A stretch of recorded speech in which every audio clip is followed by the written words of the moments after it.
ओम श्री बृहस्पति नमः। देवगुरु बृहस्पति को बुद्धि और शिक्षा का कारक माना जाता है। बृहस्पतिवार को बृहस्पति देवता की पूजा करने से धन, विद्या, मान सम्मान, प्रतिष्ठा और कई मनवांछित फल की प्राप्ति होती है। धार्मिक ग्रंथों के अनुसार गुरुवार को भगवान बृहस्पति की पूजा का विधान है। गुरुवार के दिन व्रत और कथा सुनने से घर परिवार में सुख समृद्धि बनी रहती है। चलिए सुनते हैं बृहस्पतिवार की संपूर्ण कथा और बृहस्पतिवार की आरती। प्राचीन काल की बात है। किसी राज्य में एक बड़ा प्रतापी और दानी राजा राज करता था। वह गुरुवार को व्रत रखकर दीन दुखियों की मदद करके पुण्य प्राप्त करता था, परंतु यह बात उसकी रानी को अच्छी नहीं लगती थी। वह ना तो व्रत करती थी और ना ही दान पुण्य में विश्वास रखती थी। इतना ही नहीं, वह राजा को भी ऐसा करने से मना करती थी। एक समय की बात है, राजा शिकार खेलने के लिए वन में गए। घर पर रानी और दासी थी। उसी समय गुरु बृहस्पति देव साधु का रूप धारण कर राजा के दरवाजे पर भिक्षा मांगने आए। तो रानी कहने लगी, हे साधु महाराज, मैं इस दान और पुण्य से तंग आ गई हूँ। आप कोई ऐसा उपाय बताएं जिससे कि सारा धन नष्ट हो जाए और मैं आराम से रह सकूं। इतना सुनकर बृहस्पति देव ने कहा, हे देवी, तुम बड़ी विचित्र हो। संतान और धन से कोई दुखी होता है? अगर अधिक धन है तो इसे शुभ कार्यों में लगाओ। कुंवारी कन्याओं का विवाह कराओ। विद्यालय और बाग बगीचों का निर्माण कराओ, जिससे तुम्हारे दोनों लोग सुधरेंगे। परंतु साधु की इन बातों से रानी को खुशी नहीं हुई। उसने कहा, मुझे ऐसे धन की आवश्यकता नहीं है जिसे मैं दान दूं और जिसे संभालने में मेरा सारा समय नष्ट हो जाए। तब साधु ने कहा, अगर तुम्हारी ऐसी इच्छा है तो मैं जैसा तुम्हें बताता हूँ तुम वैसा ही करना। गुरुवार के दिन तुम घर को गोबर से लीपना, अपने बालों को पीली मिट्टी से धोना, राजा से हजामत बनाने को कहना, भोजन में मांस मदिरा का प्रयोग करना, कपड़े धोबी के यहाँ धुलने देना। इस प्रकार 7 बृहस्पतिवार करने से तुम्हारा समस्त धन नष्ट हो जाएगा। इतना कहकर साधु के रूप में बृहस्पति देव अंतर्ध्यान हो गए। साधु की कही बातों को पूरा करते हुए रानी को केवल 3 बृहस्पतिवार बीते थे कि उनकी समस्त धन संपत्ति नष्ट हो गई। भोजन के लिए राजा का परिवार तरसने लगा। तब एक दिन राजा ने रानी से बोला कि हे रानी, तुम यहीं रहो, मैं दूसरे देश को जाता हूँ, क्योंकि यहाँ पर मुझे सभी लोग जानते हैं, इसलिए मैं कोई छोटा कार्य नहीं कर सकता। ऐसा कहकर राजा दूसरे देश चला गया। वहाँ वह जंगल में लकड़ी काटकर लाता और शहर में बेचता। इस तरह वह अपना जीवन व्यतीत करने लगा। इधर राजा के प्रदेश जाते ही रानी और दासी दुखी रहने लगी। एक बार जब रानी और दासी को 7 दिन तक बिना भोजन के रहना पड़ा, तो रानी ने अपनी दासी से कहा, हे दासी, पास के नगर में मेरी बहन रहती है, वह बड़ी धनवान है। तू उसके पास जा और कुछ ले आ, ताकि थोड़ी बहुत गुजर बसर हो जाए। दासी रानी की बहन के पास गई। उस दिन गुरुवार था और रानी की बहन उस समय बृहस्पतिवार व्रत की कथा सुन रही थी। दासी ने रानी की बहन को अपनी रानी का संदेश दिया, लेकिन रानी की बड़ी बहन ने कोई उत्तर नहीं दिया। जब दासी को रानी की बहन से कोई उत्तर नहीं मिला तो वह बहुत दुखी हुई और उसे क्रोध भी आया। दासी ने रानी को सारी बात बता दी। ये सुनकर रानी ने अपने भाग्य को कोसा। उधर रानी की बहन ने सोचा कि मेरी बहन की दासी आई थी, परंतु मैं उसे नहीं बोली, इससे वह बहुत दुखी हुई होगी। कथा सुनकर और पूजा समाप्त करके वह अपनी बहन के घर आई और कहने लगी, हे बहन, मैं बृहस्पतिवार का व्रत कर रही थी। तुम्हारी दासी मेरे घर आई थी, परंतु जब तक कथा होती है तब तक ना तो उठते हैं और ना ही बोलते हैं, इसलिए मैं नहीं बोली। बताओ दासी क्यों आई थी? रानी बोली, बहन तुमसे क्या छुपाऊं, हमारे घर में खाने तक को अनाज नहीं है। ऐसा कहते कहते रानी की आंखें भर आई। उसने अपनी दासी समेत पिछले 7 दिनों से भूखे रहने की पूरी बात अपनी बहन को बता दी। देखो बहन, भगवान बृहस्पति देव सबकी मनोकामना पूर्ण करते हैं। देखो शायद तुम्हारे घर में भी अनाज रखा हो। पहले तो रानी को विश्वास नहीं हुआ, पर बहन के आग्रह करने पर उसने दासी को अंदर भेजा तो उसे सचमुच अनाज से भरा एक घड़ा मिल गया। यह देखकर दासी को बड़ी हैरानी हुई। दासी रानी से कहने लगी कि हे रानी, जब हमको भोजन नहीं मिलता तो हम व्रत ही तो करते हैं, इसलिए क्यों ना इनसे व्रत और कथा की विधि पूछ ली जाए ताकि हम भी व्रत कर सकें। तब रानी ने अपनी बहन से बृहस्पतिवार व्रत के बारे में पूछा। उसकी बहन ने बताया, बृहस्पतिवार के व्रत में चने की दाल और मुनक्का केले की जड़ में अर्पित करें तथा दीपक जलाएं, व्रत कथा सुने और पीला भोजन ही करें। इससे बृहस्पति देव और भगवान विष्णु प्रसन्न होते हैं। व्रत और पूजा की विधि बताकर रानी की बहन अपने घर लौट आई। 7 दिन के बाद जब गुरुवार आया तो रानी और दासी ने व्रत रखा। वह गुड़साल में जाकर चना और गुड़ लेकर आई। फिर उसने केले की जड़ तथा भगवान विष्णु की पूजा की। अब पीले भोजन की चिंता को लेकर दोनों बहुत दुखी हुई। उन्होंने व्रत रखा था, इसलिए बृहस्पति देव उनसे प्रसन्न थे। वह एक साधारण व्यक्ति का रूप धारण कर 2 थालों में पीला भोजन दासी को दे गए। भोजन पाकर दासी प्रसन्न हुई और फिर रानी के साथ मिलकर भोजन ग्रहण किया। उसके बाद वह सभी गुरुवार के व्रत और पूजा करने लगी। बृहस्पति देव की कृपा से उनके पास फिर से धन संपत्ति आ गई, परंतु रानी फिर से पहले की तरह आलस्य करने लगी। तब दासी बोली, देखो रानी, तुम पहले भी इसी प्रकार आलस्य करती थी। तुम्हें धन रखने में कष्ट होता था, इस कारण सभी धन नष्ट हो गया, और अब जब देव बृहस्पति की कृपा से धन मिला है तो तुम फिर से आलस करने लगी हो। रानी को समझाते हुए दासी कहती है कि बड़ी मुसीबतों के बाद हमने ये धन पाया है, इसलिए हमें दान पुण्य करना चाहिए और धन को शुभ कार्यों में खर्च करना चाहिए। इससे तुम्हारे कुल का यश बढ़ेगा, स्वर्ग की प्राप्ति होगी, पितृ प्रसन्न होंगे। दासी की बात मानकर रानी अपना धन शुभ कार्यों में खर्च करने लगी, जिससे पूरे नगर में उसका यश फैलने लगा। बृहस्पतिवार व्रत कथा के बाद श्रद्धा के साथ आरती की जानी चाहिए। इसके बाद प्रसाद बांटकर उसे ग्रहण करना चाहिए। एक दिन राजा दुखी होकर जंगल में पेड़ के नीचे आसन जमाकर बैठ गया। वह अपनी दशा को याद करके व्याकुल होने लगा। बृहस्पतिवार का दिन था। एकाएक उसने देखा कि निर्जन वन में एक साधु प्रकट हुए। वह साधु वेश में स्वयं बृहस्पति देवता थे। लक्कड़हारे के सामने आकर बोले, हे लक्कड़हारे, इस सुनसान जंगल में तू चिंता मगन क्यों बैठा है? लक्कड़हारे ने दोनों हाथ जोड़कर प्रणाम किया और उत्तर दिया, महात्मा जी, आप सब कुछ जानते हैं, मैं क्या कहूँ। यह कहकर रोने लगा और साधु को अपनी आत्मकथा सुनाई। महात्मा जी ने कहा, तुम्हारी स्त्री ने बृहस्पतिवार के दिन बृहस्पति भगवान का निरादर किया है, जिसके कारण रुष्ट होकर उन्होंने तुम्हारी यह दशा कर दी।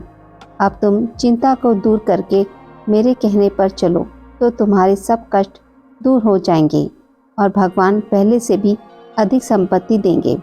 तुम बृहस्पतिवार के दिन कथा किया करो।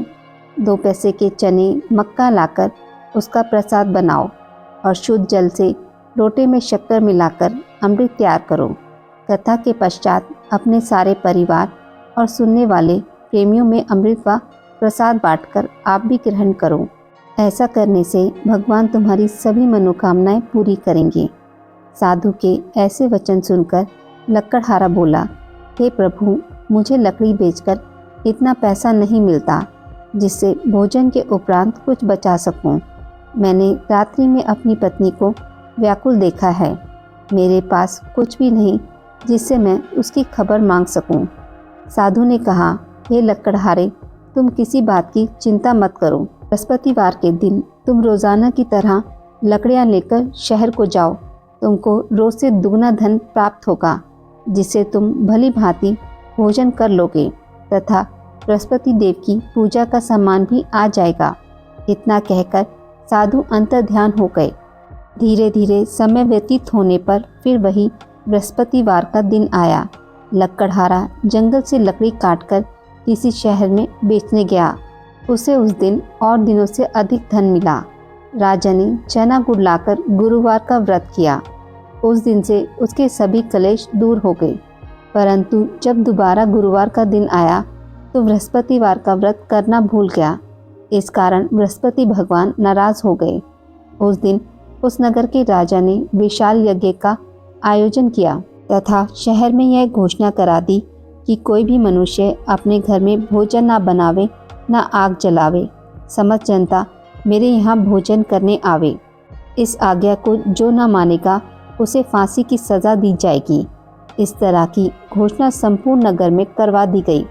राजा की आज्ञा अनुसार शहर के सभी लोग भोजन करने गए, लेकिन लकड़हारा कुछ देर से पहुंचा, इसलिए राजा उसको अपने साथ घर लिवा ले गए और ले जाकर भोजन करा रहे थे तो रानी की दृष्टि उस खूंटी पर पड़ी जिस पर उसका हार लटका हुआ था। वह वहां पर दिखाई नहीं दिया। रानी ने निश्चय किया कि मेरा हार इस मनुष्य ने चुरा लिया है। उसी समय सिपाहियों को बुलवा उसे कारागार में डलवा दिया।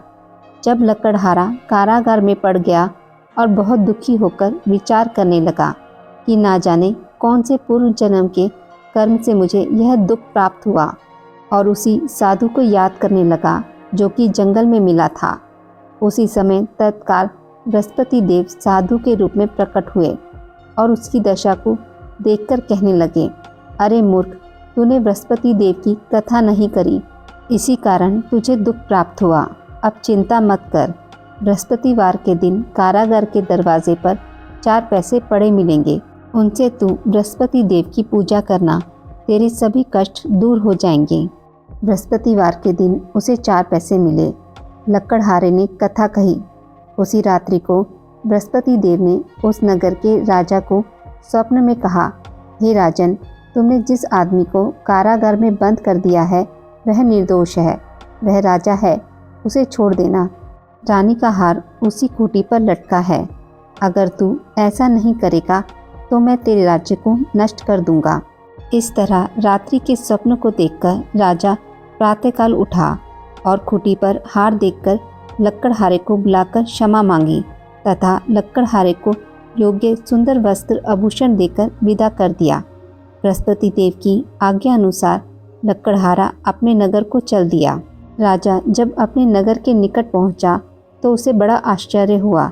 नगर में पहले से अधिक बाग, तालाब, कुएं तथा बहुत सी धर्मशाला, मंदिर आदि बन गई हैं। राजा ने पूछा, यह किसका बाग और धर्मशाला है? तब नगर के सब लोग कहने लगे, यह सब रानी और बांदी के हैं। तो राजा को आश्चर्य हुआ और गुस्सा भी आया। जब रानी ने यह खबर सुनी कि राजा आ रहे हैं तो उन्होंने बांदी से कहा कि हे दासी, देख राजा हमको कितनी बुरी हालत में छोड़ गए थे। हमारी ऐसी हालत देखकर वह लौट ना जाए, इसलिए तू दरवाजे पर खड़ी हो जा। आज्ञा अनुसार दासी दरवाजे पर खड़ी हो गई। राजा आए तो उन्हें अपने साथ लिवा लाई। तब राजा ने क्रोध करके अपनी रानी से पूछा कि यह धन तुम्हें कैसे प्राप्त हुआ है? तब उन्होंने कहा, हमें यह सब धन बृहस्पति देव के इस व्रत के प्रभाव से प्राप्त हुआ है। राजा ने निश्चय किया कि 7 रोज बाद तो सभी बृहस्पति देव का पूजन करते हैं, परंतु मैं प्रतिदिन दिन में 3 बार कहानी तथा रोज व्रत किया करूँगा। अब हर समय राजा के दुपट्टे में चने की दाल बंधी रहती तथा दिन में 3 बार कहानी कहता। एक रोज राजा ने विचार किया कि चलो अपनी बहन के यहाँ हो आवे। इस तरह निश्चय कर राजा घोड़े पर सवार हो अपनी बहन के यहाँ को चलने लगा। मार्ग में उसने देखा कि कुछ आदमी एक मुर्दे को लिए जा रहे हैं। उन्हें रोककर राजा कहने लगा, अरे भाइयों, मेरी बृहस्पति देव की कथा सुन लो। वे बोले, लो हमारा तो आदमी मर गया, इसको अपनी कथा की पड़ी है। परंतु कुछ आदमी बोले, अच्छा कहो, हम तुम्हारी कथा भी सुनेंगे। राजा ने दाल निकाली और जब कथा आधी ही हुई थी कि मुर्दा हिलने लग गया, और जब कथा समाप्त हो गई तो राम राम करके मनुष्य खड़ा हो गया। आगे मार्ग में उसे एक किसान खेत में हल चलाता मिला। राजा ने उसे देख और उससे बोले, अरे भाई, तुम मेरी बृहस्पतिवार की कथा सुन लो।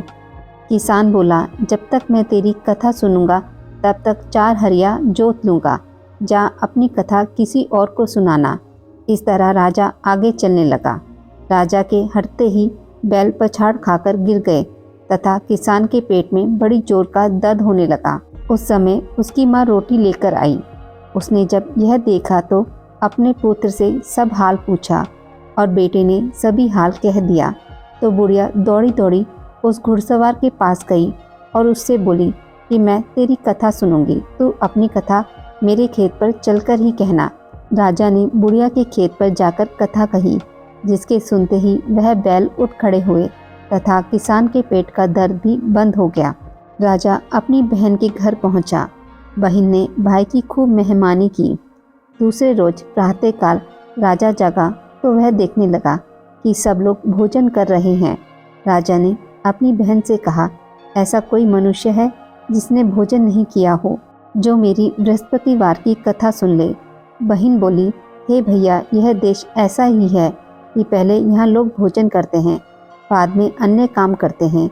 अगर कोई पड़ोस में हो तो देखाऊं। वह ऐसा कहकर देखने चली गई, परंतु उसे कोई भी ऐसा व्यक्ति नहीं मिला जिसने भोजन ना किया हो।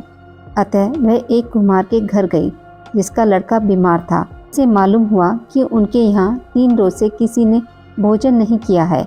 रानी ने अपने भाई की कथा सुनने के लिए कुम्हार से कहा। वह तैयार हो गया। राजा ने जाकर बृहस्पतिवार की कथा कही, जिसको सुनकर उसका लड़का ठीक हो गया। अब तो राजा की प्रशंसा होने लगी। एक रोज राजा ने अपनी बहन से कहा कि हे बहन, हम अपने घर को जाएंगे, तुम भी तैयार हो जाओ। राजा की बहन ने अपनी सास से कहा। सास ने कहा, चली जा, परंतु अपने लड़के को मत ले जाना, क्योंकि तेरे भाई के कोई औलाद नहीं है। बहन ने अपने भाई से कहा, हे भैया, मैं तो चलूँगी, पर कोई बालक नहीं जाएगा। राजा बोला, जब कोई बालक नहीं चलेगा तब तुम ही क्या करोगी। बड़े दुखी मन से राजा अपने नगर को लौट आया। राजा ने अपनी रानी से कहा, हम निर्वंशी हैं, हमारा मुख देखने का धर्म नहीं है और कुछ भोजन आदि नहीं किया। रानी बोली, हे प्रभु, बृहस्पति देव ने हमें सब कुछ दिया है, वह हमें औलाद अवश्य देंगे। उसी रात को बृहस्पति देव ने राजा के स्वप्न में कहा, हे राजा, उठ, सभी सोच को त्याग दे, तेरी रानी गर्भ से है। राजा को यह बात सुनकर बड़ी खुशी हुई।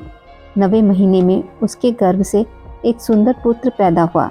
तब राजा बोला, हे रानी, स्त्री बिना भोजन के रह सकती है, पर बिना कहे नहीं रह सकती। जब मेरी बहन आवे तुम उससे कुछ मत कहना। रानी ने सुनकर हाँ कर दिया। जब राजा की बहन ने यह शुभ समाचार सुना तो वह बहुत खुश हुई तथा बधाई लेकर अपने भाई के यहाँ आई। तभी रानी ने कहा, घोड़ा चढ़कर तो नहीं आई, गधा चढ़ी आई। राजा की बहन बोली, भाभी, मैं इस प्रकार ना कहती तो तुम्हें औलाद कैसे मिलती। बृहस्पति देव ऐसे ही हैं, जैसी जिसकी कामना हो सभी को पूर्ण करते हैं। जो सद्भावना पूर्वक बृहस्पतिवार का व्रत करता है, एवं कथा पढ़ता है अथवा सुनाता है, दूसरों को सुनाता है, बृहस्पति देव उसकी सभी मनोकामनाएं पूर्ण करते हैं। भगवान बृहस्पति देव उसकी सदैव रक्षा करते हैं। संसार में जो मनुष्य सद्भावना से भगवान जी का पूजन व्रत सच्चे हृदय से करते हैं तो उनकी सभी मनोकामनाएं पूर्ण करते हैं। जैसी सच्ची भावना से रानी और राजा ने उनकी कथा का गुणगान किया तो उनकी सभी इच्छाएं बृहस्पति देव जी ने पूर्ण की थी। इसलिए पूर्ण कथा सुनने के बाद प्रसाद लेकर जाना चाहिए। हृदय से उनका मनन करते हुए जयकारा बोलना चाहिए। बोलो बृहस्पति देव की जय, भगवान विष्णु की जय। बृहस्पति देव की कथा। प्राचीन काल में एक ब्राह्मण रहता था। वह बहुत ही निर्धन था। उसकी कोई संतान नहीं थी। उसकी स्त्री बहुत मलिनता के साथ रहती थी। वह स्नान न करती, किसी देवता का पूजन न करती। इससे ब्राह्मण देवता बड़े दुखी थे। बेचारे बहुत कुछ कहते थे, किंतु उसका कुछ परिणाम न निकला। भगवान की कृपा से ब्राह्मण की स्त्री के कन्या रूपी रत्न पैदा हुआ। कन्या बड़ी होने पर प्रातः स्नान करके विष्णु भगवान का जाप व बृहस्पतिवार का व्रत करने लगी। अपने पूजन पाठ को समाप्त करके विद्यालय जाती तो अपनी मुट्ठी में जौ भरकर ले जाती और पाठशाला के मार्ग में डालती जाती। तब ये जौ स्वर्ण के हो जाते। लौटते समय उनको बीनकर घर ले आती थी। एक दिन वह बालिका सूप में उस सोने के जौ को फटकार कर साफ कर रही थी कि उसके पिता ने देख लिया और कहा, हे बेटी, सोने के जौ के लिए सोने का सूप होना चाहिए। दूसरे दिन बृहस्पतिवार था। इस कन्या ने व्रत रखा और बृहस्पति देव से प्रार्थना करके कहा, मैंने आपकी पूजा सच्चे मन से की हो तो मेरे लिए सोने का सूप दे दो। बृहस्पति देव ने उसकी प्रार्थना स्वीकार कर ली। रोजाना की तरह वह कन्या जौ फैलाती हुई जाने लगी। जब लौटकर जौ बीन रही थी तो बृहस्पति देव की कृपा से सोने का सूप मिला। उसे वह घर ले आई और उसमें जौ साफ करने लगी, परंतु उसकी माँ का वही ढंग रहा। एक दिन की बात है कि वह कन्या सोने के सूप में जौ साफ कर रही थी। उस समय उस शहर के राजा का पुत्र वहाँ से होकर निकला। इस कन्या के रूप को, कार्य को देखकर मोहित हो गया तथा अपने घर आकर भोजन तथा जल त्याग कर उदास होकर लेट गया। राजा को जब इस बात का पता लगा तो अपने प्रधानमंत्री के साथ उसके पास गए और बोले, हे बेटा, तुम्हें किस बात का कष्ट है? किसी ने अपमान किया है अथवा कोई और कारण है? सो कहो, मैं वही कार्य करूँगा जिससे तुम्हें प्रसन्नता हो। अपने पिता की राजकुमार ने बातें सुनी तो वह बोला, मुझे आपकी कृपा से किसी बात का दुख नहीं है। किसी ने मेरा अपमान भी नहीं किया, परंतु मैं उस लड़की से विवाह करना चाहता हूँ जो सोने के सूप में जौ साफ कर रही थी। यह सुनकर राजा आश्चर्य में पड़ गया और बोला, हे बेटा, इस तरह की कन्या का पता तुम ही लगाओ, मैं उसके साथ तेरा विवाह अवश्य ही करवा दूंगा। राजकुमार ने उस लड़की के घर का पता बतलाया। तब मंत्री उस लड़की के घर गए और ब्राह्मण देवता को सभी हाल बतलाया। ब्राह्मण देवता राजकुमार के साथ अपनी कन्या का विवाह करने के लिए तैयार हो गए तथा विधि विधान के अनुसार ब्राह्मण की कन्या का विवाह राजकुमार के साथ हो गया। कन्या के घर से जाते ही पहले की भांति उस ब्राह्मण देवता के घर में गरीबी का निवास हो गया। अब भोजन के लिए भी अन्न बड़ी मुश्किल से मिलता था। एक दिन दुखी होकर ब्राह्मण देवता अपनी पुत्री के पास गए। बेटी ने पिता की दुखी अवस्था को देखा और अपनी माँ का हाल पूछा। तब ब्राह्मण ने सभी हाल कहा। कन्या ने बहुत सा धन देकर अपने पिता को विदा कर दिया। इस तरह ब्राह्मण का कुछ समय सुखपूर्वक व्यतीत हुआ। कुछ दिन बाद फिर वही हाल हो गया। ब्राह्मण फिर अपनी कन्या के यहाँ गया और सारा हाल कहा तो लड़की बोली, हे पिताजी, आप माताजी को यहाँ रिवा लाओ, मैं उन्हें विधि बता दूंगी जिससे गरीबी दूर हो जाए। वह ब्राह्मण देवता अपनी स्त्री को साथ लेकर पहुँचे तो अपनी माँ को समझाने लगी, हे माँ, तुम प्रातःकाल प्रथम स्नान आदि करके विष्णु भगवान का पूजन करो तो सब दरिद्रता दूर हो जाएगी। परंतु उसकी माँ ने एक भी बात नहीं मानी और प्रातःकाल उठकर अपनी पुत्री के बच्चों की झूठन को खा लिया। उससे उसकी पुत्री को भी बहुत गुस्सा आया और एक रात को कोठरी से सभी सामान निकाल दिया और अपनी माँ को उसमें बंद कर दिया। प्रातःकाल उसे निकाला तथा स्नान आदि करा के पाठ करवाया तो उसकी माँ की बुद्धि ठीक हो गई और फिर प्रत्येक बृहस्पतिवार को व्रत रखने लगी। इस व्रत के प्रभाव से उसके माँ बाप बहुत ही धनवान और पुत्रवान हो गए और बृहस्पति जी के प्रभाव से इस लोक में सुख भोग कर स्वर्ग को प्राप्त हुए। सब लोग विष्णु भगवान की जय बोलो। बृहस्पति देव की जय।